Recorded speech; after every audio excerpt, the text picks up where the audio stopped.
Bienvenue à la conférence de presse du long métrage en compétition numéro 10, Okos-in.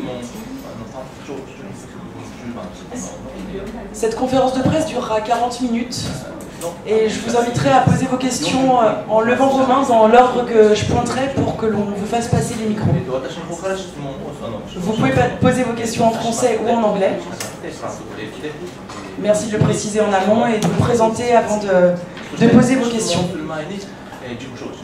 Aujourd'hui, nous sommes très heureux d'accueillir le réalisateur du film, Kitaro Kosaka.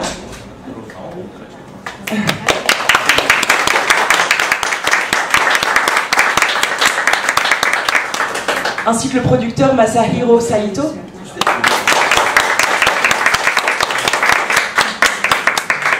Et je remercie Ilan Nguyen d'assurer l'interprétation.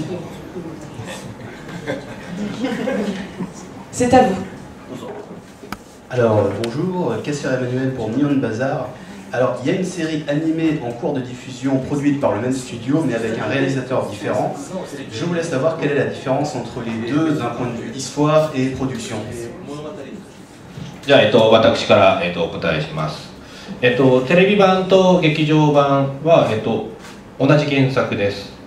で、ただ、で、プロダクションもマッドハウスさんで一緒なんですけれども、監督、シナリオライター等のスタッフは異なります。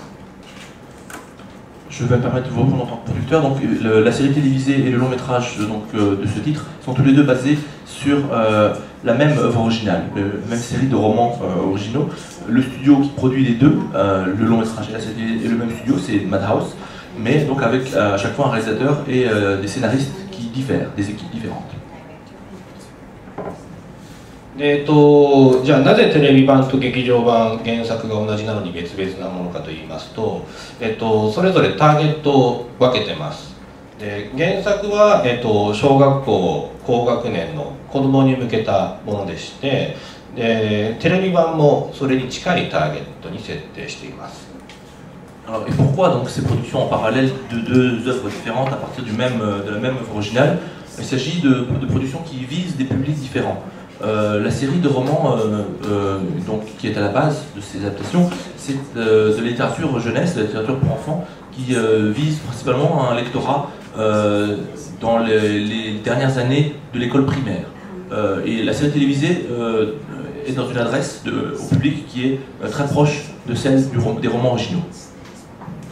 で劇場版の方は、その子供だけというよりは大人も含めて、全ての年代の人が見ても楽しめるような設定にしています。Et le long métrage, quant à lui, est inscrit dans une adresse qui est plus large. Non seulement effectivement, elle s'adresse aux enfants, mais s'adresse également aux adultes. On veut viser avec ce long métrage tous les publics. 一つ作中で、具体的な例を挙げますと、劇場版では、主人公おっこの両親が交通事故で亡くなるという描写は、ちゃんと描いています。Pour vous donner un exemple précis donc de différence entre les deux productions, dans le long métrage, la scène où les parents de Doko meurent dans l'accident est représentée réellement dans le film. 当然その劇場版のテーマを、描くにあたって、多分高坂喜太郎監督も考えたんですけども、その行動原理である、そのストーリーの原点である両親の死っていうのはやっぱ丁寧に描かねばならないという動機から劇場版では扱いました。Et donc pour des raisons thématiques, la réflexion du réalisateur a été de se dire effectivement ce motif de la mort des parents étant un point de départ décisif dans ce qui est le parcours de cet enfant, il fallait le représenter de manière suffisamment effectivement circonstanciée. では翻ってテレビ版の方では実は両親の死っていうのは具体的な描写はしておりません。 Par exemple dans la série, à contrario, la scène donc, de l'accident qui va provoquer la mort des parents n'est pas représentée concrètement. それはなぜかと言いますと、やっぱ小学生の子どもたちに対して死の描写を具体的に描くのは得策ではないという判断で違う演出にしました。 Et la raison de ce choix, c'est qu'effectivement, on a pensé par rapport à ce public principal qui est visé par la série, qui est celui donc, des écoliers, des enfants en école primaire, on a pensé qu'une représentation directe, concrète de ce motif-là n'était pas la meilleure solution vis-à-vis de ce public-là. Voilà. Bonjour, je suis Alban Lafuente, donc je n'appartiens pas à un média particulier, mais ayant vu le film, je me demandais en fait pourquoi vous avez voulu garder dans le film ce côté assez sériel avec des petits épisodes au lieu de faire une histoire beaucoup plus construite sur la durée, se concentrer sur une seule histoire et la faire durer tout le film. まあその主人公のなりわいそのものがやっぱり接客業なので、やっぱりいろんな人に触れることによって彼女も成長していくっていう描写が必要ですし、また実はその来るお客さんにも実は僕的には意味を持たせていて、最初の茜君っていうお客さんは実は今のおっ子を象徴してます。やっぱ同じ境遇にいて表室は違うけれど、まあ、同じ痛みを分かち合う今のおっ子、それで次に来るお客さんは未来のおっ子です。やっぱりその、グローリーさんは接客お客さんのためにその占いをする職業なんですね。でそのおっ子と同じ職業でやっぱり自分の悩みみたいなものにぶち当たって本来の相手に対する思いがちょっと力が弱まってスランプになってるというお客さんです。それで最後のお客さんはまあ子供なんですけども過去のおっ子というつもりでそれぞれおっ子の人生の半分ぐらいのを占めるその人間性みたいなものをお客さんで表現しました。Alors, un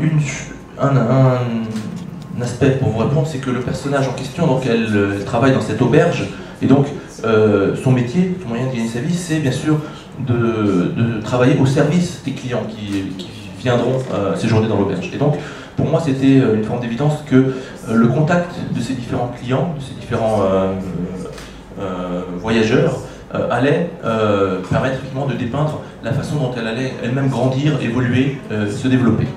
Et au-delà de cela, il y a dans le film, par rapport aux différents clients de l'auberge qui sont dépeints dans le film, chacun d'entre eux, dans mon idée, correspondent aussi à une signification précise que j'ai voulu aussi placer dans le film. Le premier groupe de clients, c'est le père et le jeune garçon, n'est-ce pas, Akane, si vous vous souvenez, qui pour moi, d'une certaine manière, symbolise la situation présente de Doko, de la jeune fille. C'est-à-dire, il est dans la même situation, il a perdu sa mère, il est donc en situation de deuil, et malgré les différences entre eux, ils partagent une douleur qui est d'une même nature. Ensuite, la personne suivante qui séjourne dans l'auberge et qui est dépeinte dans le film, c'est Glory, donc la diseuse de Bonaventure, qui, dans mon idée, est une représentation symbolique de Oko dans son avenir. C'est-à-dire, elle est dans une situation comparable, elle travaille comme diseuse de Bonaventure, elle est aussi en contact avec des gens qu'elle doit essayer de servir ou d'aider, et pour des raisons qui lui sont propres dans sa vie personnelle, elle est un petit peu dans une sorte d'impasse, elle a perdu de vue un certain nombre de choses qui sont essentielles dans son travail, et donc ça représente peut-être un certain nombre de dilemmes à venir dans le parcours de cet enfant.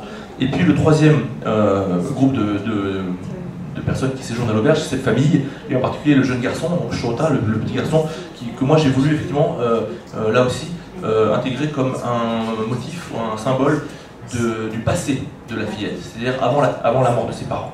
Et donc avec ces trois groupes de personnages, on a, moi j'ai voulu effectivement dépeindre sous un double aspect, effectivement une double signification, quelque chose qui est comme une progression à différentes étapes dans la vie de ce personnage principal.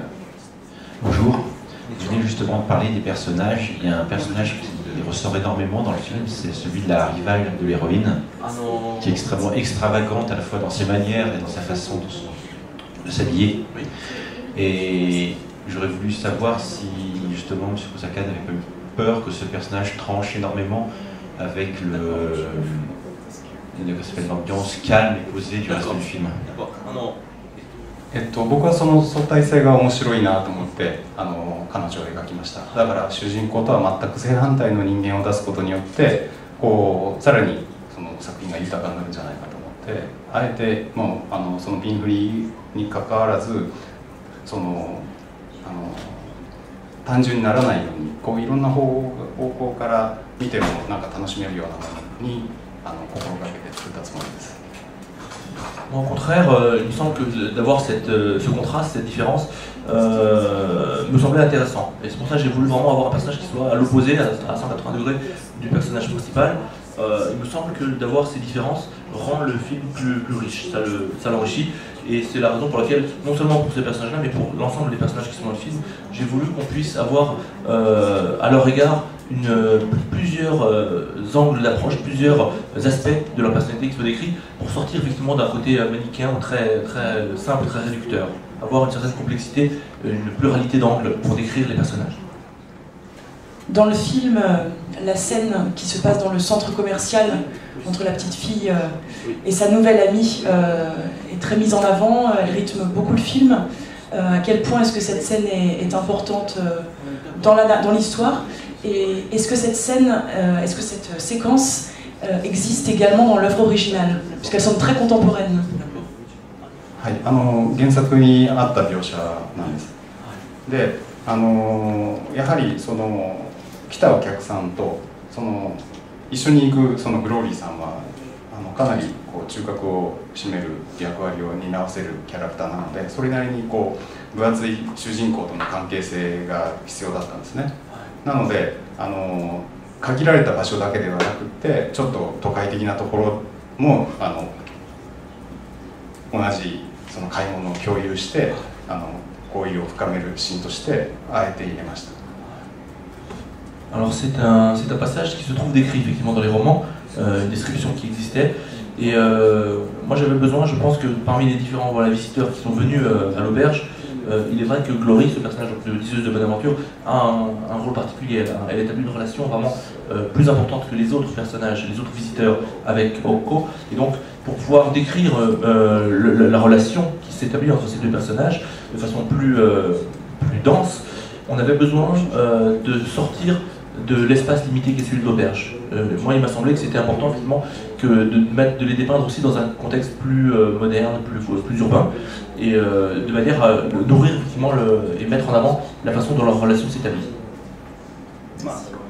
あとやっぱり女性は非常に買い物が好きだと僕は考えているのでそういう楽しい場面やっぱりある程度男の子よりは女性に対してアプローチしている作品なのでそういう作品もそういうシーンも楽しく描写する必要があると思いました。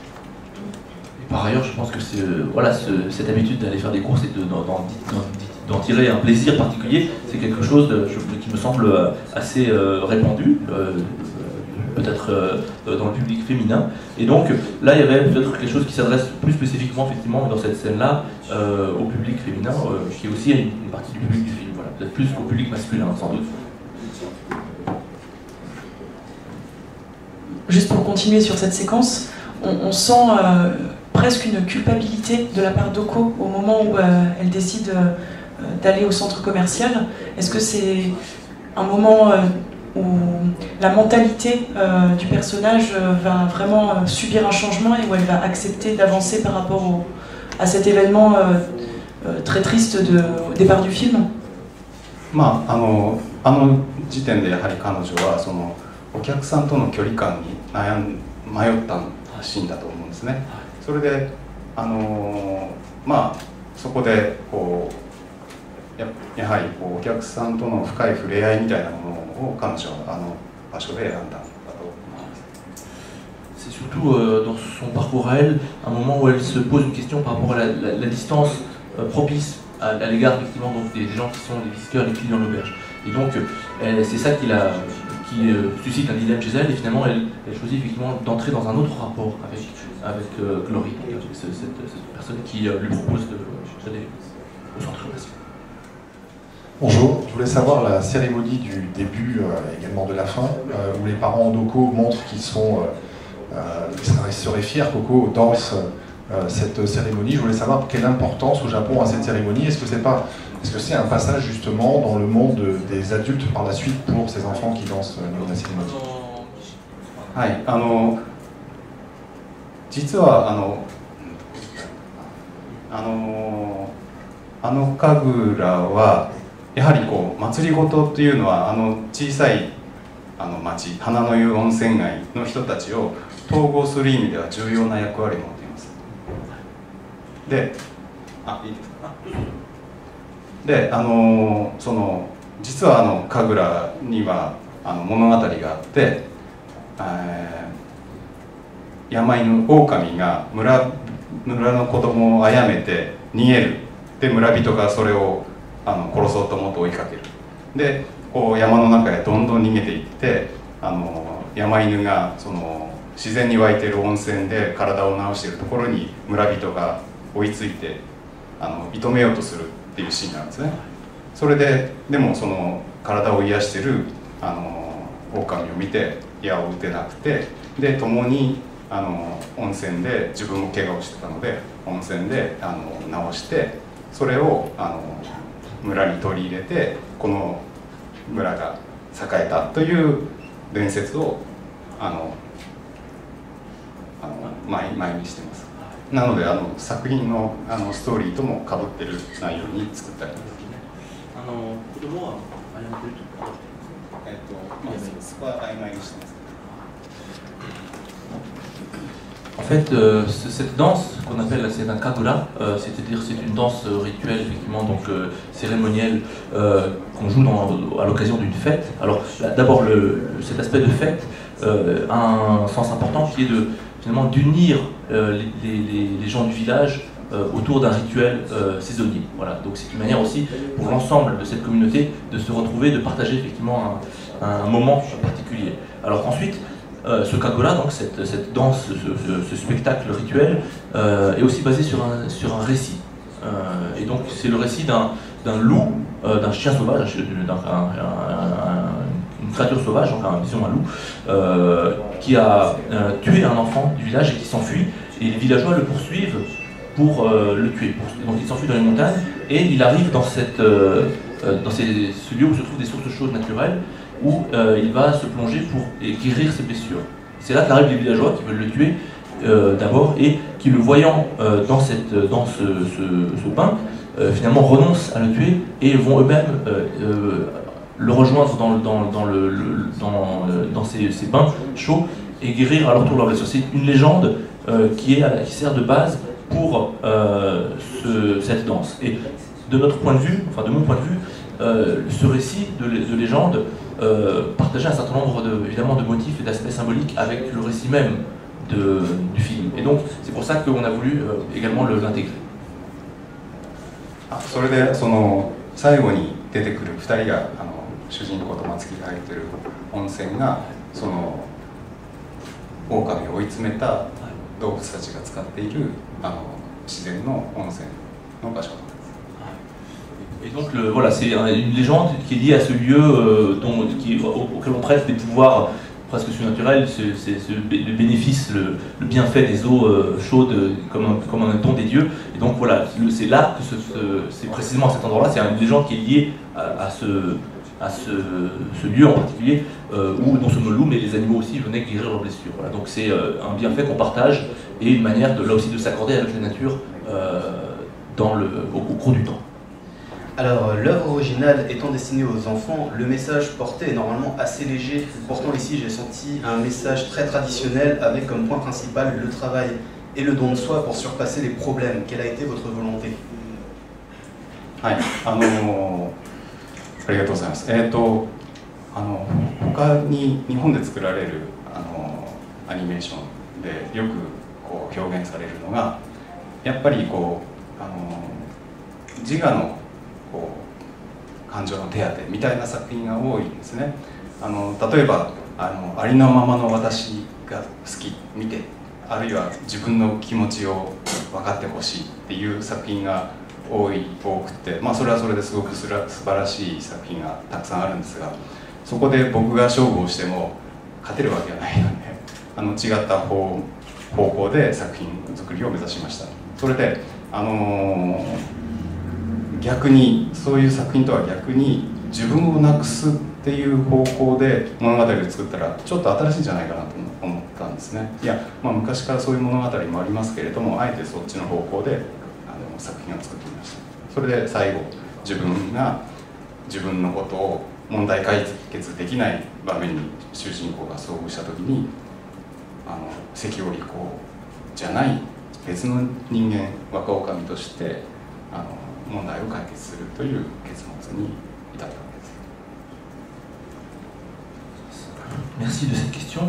Vous savez, au Japon, dans la production animée au Japon, il y a, la plupart des autres productions sont souvent centrées sur un motif qui est le soi, l'ego, je dirais, et la bonne manière d'essayer de soigner son ego, ou de guérir son ego, c'est-à-dire des volontés qui sont de dire entre personnages que le personnage principal souhaite qu'on parvienne à comprendre ses émotions, ses attachements, ce besoin de compréhension par l'entourage, etc. Donc c'est une sorte de focalisation sur l'ego du personnage principal qui est décisif dans beaucoup de ses productions, et ça marche très bien.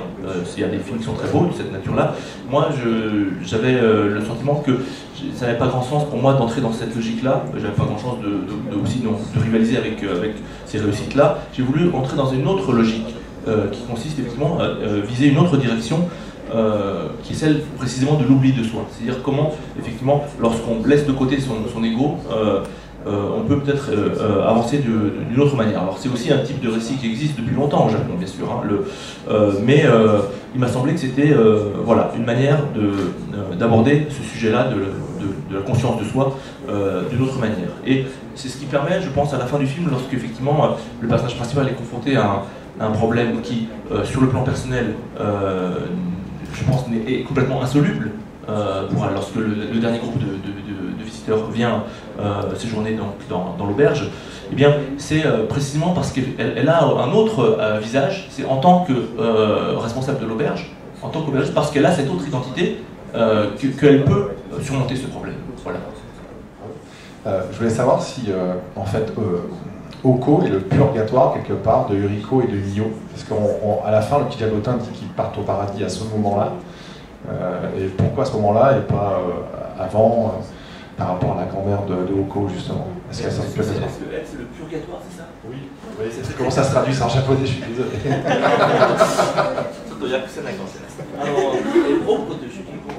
いや、いろいろ解釈して見ていただいて僕は構わないんですが、僕としては実はやっぱりオッコがちゃんとこうまともにこう日々送れるように自分が作り出したある種こう幻想みたいな位置づけっていう意味合いもちょっと頭に置きながら描きました。Moi, je suis ouvert à toutes sortes d'interprétations. Je pense que c'est vraiment très bien que le film puisse susciter des interprétations diverses. Pour vous dire un petit peu mon propre sentiment à l'égard de ces personnages, moi j'ai voulu garder aussi à l'esprit, et peut-être comme une interprétation possible à l'égard du film, le fait que pour Oko, ces fantômes sont peut-être tout simplement réellement des chimères qui sont dans son esprit et comme des béquilles dont elle a besoin jusqu'au moment où elle parvient par elle-même, par ses propres forces, à mener un quotidien autonome. Vous voyez, on peut aussi le considérer comme ça. Vous avez parlé du caractère symbolique des fantômes qui entourent Oko. Je me demandais de manière plus globale si ces fantômes pouvaient représenter ces amis imaginaires que beaucoup d'enfants, dont beaucoup d'enfants s'entourent, jusqu'au finalement au passage à, non pas à l'âge adulte, mais en tout cas à un certain sens des responsabilités, à une certaine maturité. Tout à fait, bien sûr, oui. Bonjour. Je voudrais savoir donc, par rapport au décor, enfin au lieu où se déroule le film. Donc je pense que ça doit être des lieux réels, inspiré de lieux réels.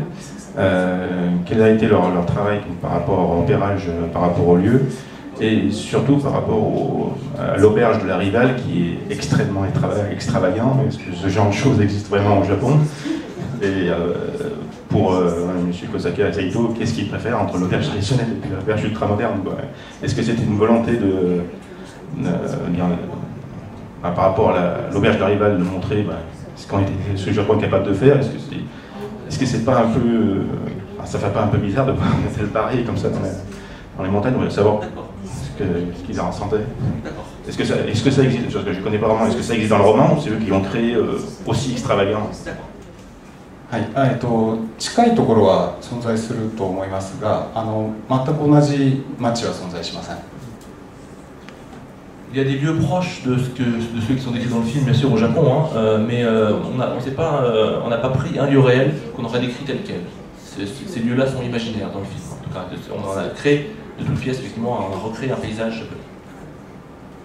まあいろいろ裏設定はあるんですけども、あそこは地熱発電所があって、山の上には畑や牧場があって。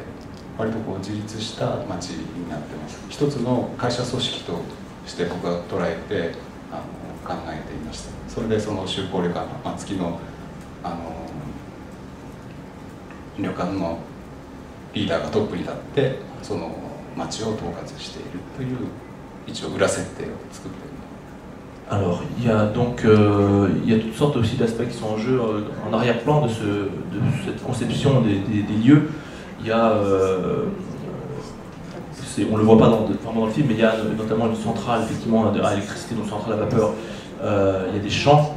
J'ai voulu concevoir tout un univers, en fait, un monde qui est son autonomie et au sein duquel effectivement le père donc de la jeune fille, la rivale, qui est donc le responsable de l'auberge Shuko, est une figure centrale qui finalement là aussi unit la communauté et donc voilà, c'est ce qui correspond aussi à cet aspect moderne, très peut-être un peu extravagant à vos yeux de cette auberge. Oui, du coup, en japonais, le film s'appelle Okami wa Shogakusei, donc la jeune gérante est une enfant de primaire. J'imagine que c'est le titre de la série de romans ou du roman. Mais finalement, dans le film, le fait qu'elle soit à l'école primaire ou qu'elle aurait été au collège ou autre part ne joue pas un rôle lui-même central. Donc j'aurais voulu savoir s'il y avait des raisons au fait que vous avez gardé ce titre, autre que le fait que ça vient du roman, ou si vous avez pensé à d'autres titres qui auraient pu être intéressants et que vous avez fait le choix. Pourquoi celui-ci et pourquoi? いや選択肢はありました。でやっぱりタイトルに小学生ってつけることでやはりこう客層を限定してしまうリスクっていうのは考えていたんですが、やはりそれ以上にこの原作ファンが多かったんですね。だからその原作ファンにまずやっぱり訴求するものが大事だろうということで原作タイトルをそのまま使用しました。 On a réfléchi effectivement à d'autres intitulés, il y avait d'autres choix possibles, et en particulier on était un petit peu inquiet de conserver le terme effectivement donc une écolière ou une enfant en école primaire dans le titre, avec le risque de restreindre de façon presque automatique le public du film en fonction de ce terme-là dans l'intitulé. Mais d'autre part, effectivement, la série des romans originaux a aussi un public qui est très, très important, et on s'est dit que c'était aussi important peut-être que ce public-là, qui est donc des lecteurs de ces romans, puisse se retrouver aussi dans le film, et donc on a finalement choisi de conserver le titre original. Un mot de plus donc d'un point de vue de producteur.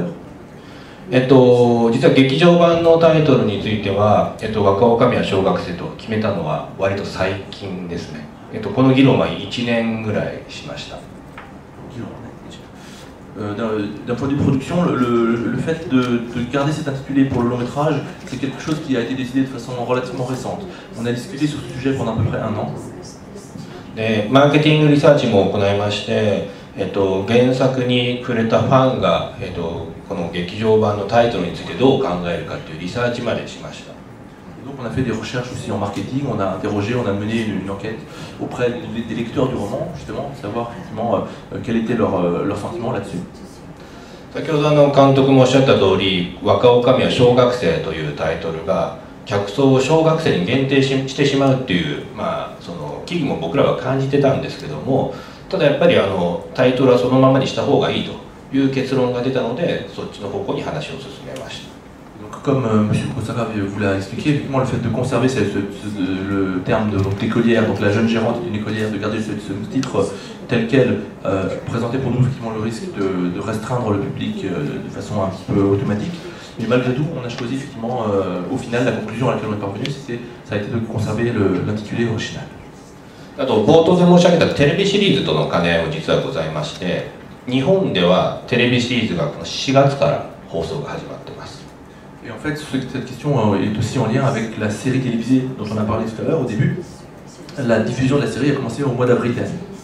で劇場版9月公開の劇場版に向けての宣伝も兼ねた位置づけをテレビシリーズには担わせています。 Et en fait, la diffusion de la série télé depuis le mois d'avril correspond aussi à une étape pour faire connaître le titre et introduire, amener la sortie du film en septembre dans les salles au Japon.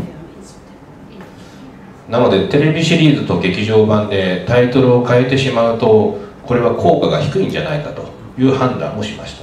Et donc le fait de donner un autre intitulé au film et donc d'avoir deux intitulés différents pour la série et le film aurait joué contre cet effet sur lequel effectivement on table malgré tout effectivement d'incitation en fait à partir de la série télévisée vers le long métrage. という、以上の結論から1年以上議論したんですけども結局題名を変えないというのに最近決まりました。 Donc on a réfléchi, on a débattu de ce sujet pendant de longs mois, plus d'1 an, et pour finalement parvenir à la conclusion qu'on vous a dite tout à l'heure.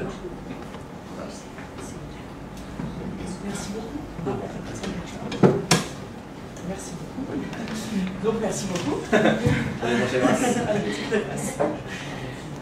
Cette conférence de presse touche à sa fin. Je vous remercie pour votre attention et je remercie encore le réalisateur et producteur pour leur présence. Bonne journée à tous.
お父さんもお母さんもおばあちゃんもよく言うんです。